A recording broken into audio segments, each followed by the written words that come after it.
Hello there. I'm Aegis. Welcome to the Thimin channel, where we explore our inner world. Here's your host, Walter. Hey, what's going on? Once aligned questions you ask start to become the focus, you can really start to trust your signal, to find what direction is right for you. And as you get more acclimated, you begin to read what you feel and why you do. It's knowing the inner work of how things function. And this is where things start to become vivid and almost obvious. It's a gradual uptick.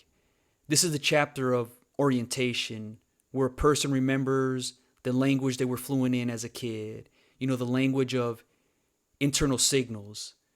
Not emotions or thoughts, but signals, signals that were always there, but buried under years of noise, pressure, and performance.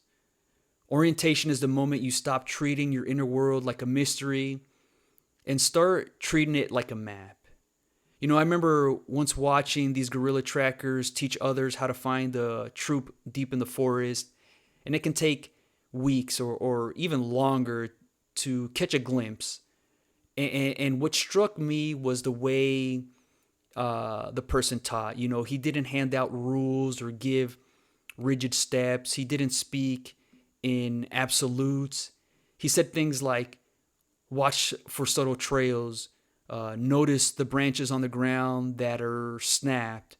These were signs that were almost invisible even to the trained eyes. They looked like nothing, but to him, they were coordinates. He wasn't teaching information, he was teaching orientation. And every one of us is born with a internal instrument panel, a compass, a sense of true north. But we grow up, in environments that teach us to ignore our instruments, and fly by external coordinates. Things like expectations, approval, urgency, comparison, fear, all these things. And orientation is the moment where you sit back in the cockpit of your own life and realize, the instrument still works. They were never broken. You were just taught to look away. So remember, drift can begin as early as 6 years old, where being made fun of or ridiculed for liking something that seems childish. But there's a reason you chose what you did. You liked what you did because it made sense to you. It fit you. And this is where your instrument led the way. You could hear the sound clearly to move in your direction at your pace. Every instrument has its own shape, tone, its own way of resonating with the world. A violin doesn't try to sound like a drum. A flute doesn't apologize for being light. A cello doesn't shrink itself to fit into somebody else's melody. Each instrument is built for a specific kind of sound, and it only comes alive when it's played in a way that matches its design. And people are the same. Your inner world has a shape. Your instincts have a tone, your pace has a rhythm, your choices have a resonance. And when you move through life in a way that matches your design, you don't have to force anything, pretend, or perform. You simply tune yourself and move in sync with your own sound. That's orientation. It's the moment where you stop trying to be a different instrument and start learning how to play the one you already have. And the great thing is you'll get signals like discomfort. This helps when things are off. It's a signal and not a problem to solve. It's a boundary line. It's the system saying, this pace isn't yours. This environment is a bad fit. This expectation isn't yours. Discomfort is the earliest warning sign of drift. And discomfort often is treated like a malfunction. Orientation reframes it as a message. So discomfort is not the enemy. It's the first truth teller. And there's something important to understand about discomfort, right? not all of it means the same thing. Not every form of discomfort is danger. As if, the moment something feels hard, that the only wise move is to retreat. But discomfort has flavors, it has tones, it has intentions, and it's important to tell them apart because you'll either coddle yourself when you should grow or push yourself when you should rest. Orientation is where you learn the difference.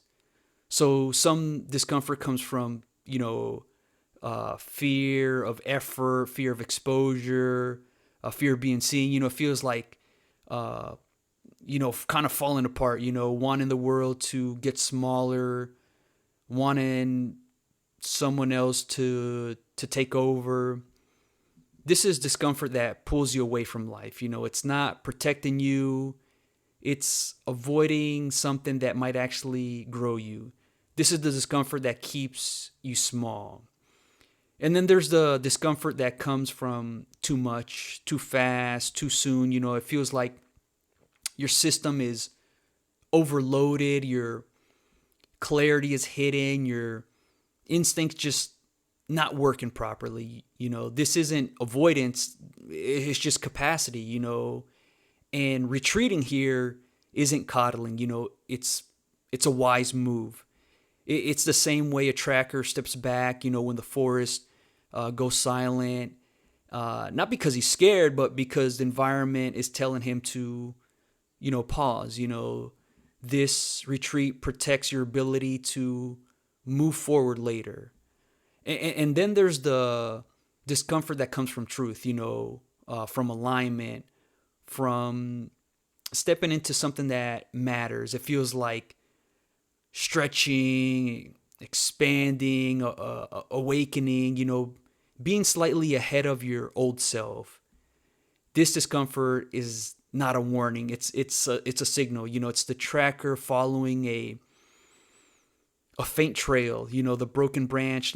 Not because it's easy, but because it's right. This is the discomfort that builds you. I guess the cleanest way to read the signal is coddling shrinks you, safety stabilizes you, and productive discomfort grows you. Or you know what? Maybe even simpler. Coddling is escape, safety is recovery, discomfort is direction. Orientation is learning to feel the difference. Just like a tracker doesn't push forward blindly. He reads the environment. If the signs are faint but consistent, he continues. If he's overwhelmed, he retreats to regain clarity. But if he's, scared, but the signs are true, he still moves anyways. He's listening, and your inner world works the same way. Discomfort isn't something to fear, it's something to interpret. And once you can read what your discomfort is pointing to, you stop running from it and you start navigating it. And this is where you feel the pull, which is one of the most honest signals you can have. It's quiet, subtle, and patient. Pull doesn't argue with you or justify itself. It doesn't explain why it matters. It simply says, this feels like home. This feels like you. This direction has your name on it. Pull is the gravitational field of your real life. Orientation teaches you to trust the direction before you understand the destination. Pull is one of the quietest signals you have, and because it's quiet, it's easy to confuse with thoughts or with longing or even with nostalgia or with the ache of something you can't quite name. But the pull is none of those things. The pull is a direction. Thoughts will try to explain pull. Feelings will try to interpret the pull, but pull itself comes from all of that. It's the subtle, tilt inside that says, this way. Not because you're certain or you fully understand it, but because something in you recognizes, that faint trail, right? The same way a tracker moves through the forest, he doesn't follow his thoughts. They're too loud, they're too reactive, easily shaped by fear. They don't, follow feelings. Because feelings rise and fall, right? They follow the signs, the almost invisible evidence that something passed through here. Pull works the same way. It's subtle, patient, consistent. It doesn't push you. It draws you. It feels like a decision, and it feels less like a decision and more like remembering something you haven't quite lived yet. A quiet familiarity, a soft inevitability, a sense of, this fits me, even if you can't explain why. Pull is not a fantasy or escapism. It's not wishful thinking. It's, alignment trying to get your attention. And orientation is a chapter where you learn to trust that, not blindly, not impulsively, but with, the same steady presence as the tracker who knows that even the smallest sign can lead him exactly where he needs to go. And another great signal is misalignment. This tends to get mislabeled. It's called or referenced to as anxiety, burnout, procrastination, lack of discipline, self-sabotage, lack of motivation. Misalignment is none of those things. It's simply the system saying you're forcing yourself into a shape that isn't yours. Orientation is the moment you stop labeling your signals and start interpreting them. Misalignment becomes frightening when you're good at what you do, because sometimes you spent years mastering an instrument. This could be a career, right? That was really never meant to be yours. You learned the techniques, perfected the form, you became skilled and maybe even exceptional. So the idea of putting that instrument down feels like losing everything that you've built. It almost feels like a waste, like erasing your own history. But the thing is, you can become a master at playing an instrument that isn't yours, but it won't resonate. You can play the notes, impress the audience, perform the part, but the sound will always feel slightly off. A quiet, this isn't quite me, a subtle misalignment between your hands and the music, And the longer you play the wrong instrument, the harder it becomes to admit. So the real cost isn't starting over, it's staying out of tune. The risk might appear like losing the years invested, but the real risk is losing your tone, your resonance, your instinct, losing the music that was meant for you.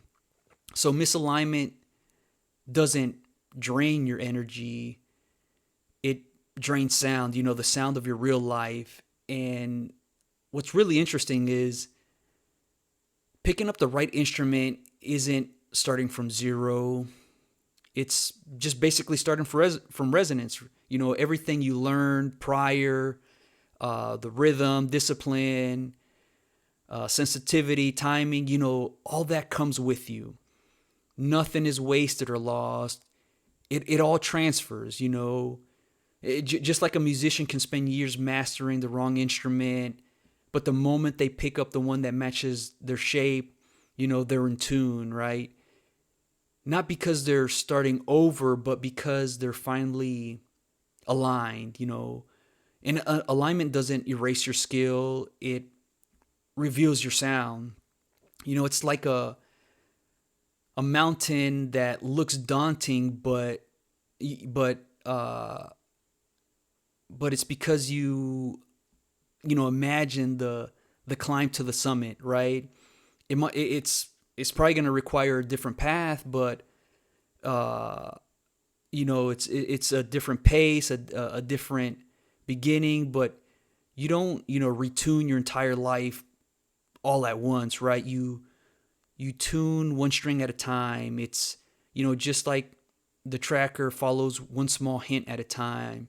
The musician follows one note at a time. Alignment is not a leap, it's a series of small, honest adjustments back toward your own resonance. And there are a few things to remember about your signal, right? Not ideas or beliefs, but recognitions. And the first is your signal is older than your conditioning, right? Your instincts existed before your fears had names, before you learned to doubt yourself, before the world taught you to override what you feel. And the second is your signal has been consistent across your entire life. Every major moment of drift came from ignoring it. Every major moment of return came from following it. It has never betrayed you. It waited for you. And the third is, your signal speaks in proportions, not commands. So it doesn't shout or demand. It nudges, it leans, it whispers, it points without pushing. And the fourth signal is not emotional, it's directional. Emotions rise and fall. They come and they go. They react to the moment. But your signal is steady. It's the compass beneath the weather. And then there's a fifth a fifth thing to remember. Your signal doesn't need to be justified to be real. If it points, it matters. If it tilts, it's telling you something. If it pulls, it's revealing something true. These recognitions aren't lessons, they're reminders. They're the quiet truths you've always known but were never really taught to trust. And you're not abandoning the music you've made. You're finally picking up the instrument that was built for you, for your hands, right? So orientation is not about becoming certain.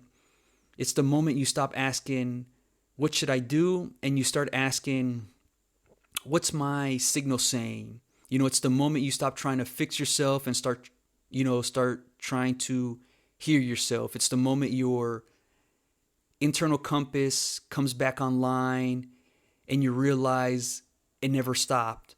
Maybe you just stopped looking. Navigation gave you the questions, orientation gives you the meaning. And once you can read your own signal, your choices will start to match who you are again. And that's the beginning of authorship. I'll see you next time. We hope you enjoyed our time with us and look forward to seeing you again real soon.